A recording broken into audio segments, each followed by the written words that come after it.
Hey everyone, you found me. Hi, I'm Kate. You click this link because you are interested in knowing more about membership at Finding Cooper's Voice. And maybe you have some questions. Why do you have a membership at Finding Cooper's Voice? Well, I will be super transparent.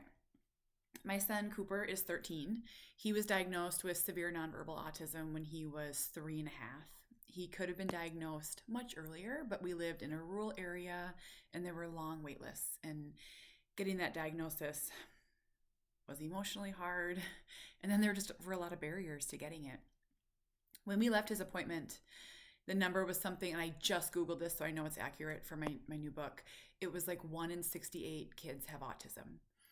And as my husband and I drove home, we're like, well, where are they? Do you know anyone? And he was like, no. And I'm like, I don't know anyone. And suddenly we had this diagnosis, and while we felt an odd sense of relief in knowing what was going on, suddenly we were more isolated than ever.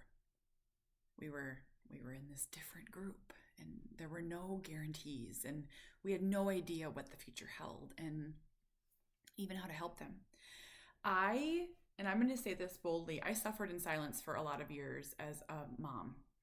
I felt inadequate. I felt scared. I felt worried. I felt judged. I tried to share. I tried to ask. And as many of you know, anyone that clicked this link, there is so much cruelty online surrounding disability in general, from bullying and shaming and teasing. But then there's this unique one that happens to parents. We should be able to share. We should, with respect and dignity, of course, but we should be able to ask.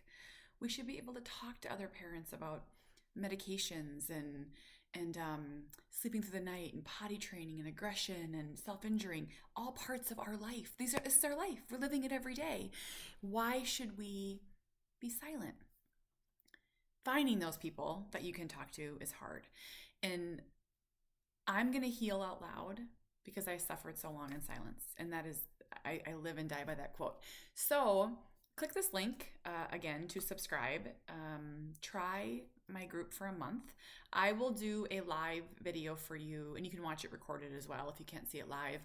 I would say every other day, maybe every day, and just talk about our life. Last night I did a live to this group and I talked about grief. Cooper had a tough moment, and I had this fear that who's going to do this after I'm gone? Who can do this with love? I'm terrified. I often talk about medications. I talk about exhaustion. I talk about worry for the future. Grief is the big one. Guilt is another one. So click this link, try my membership out for a month. I'd love if you stayed longer and interact and get to know me and get to know your fellow parents. I'm so happy you're here.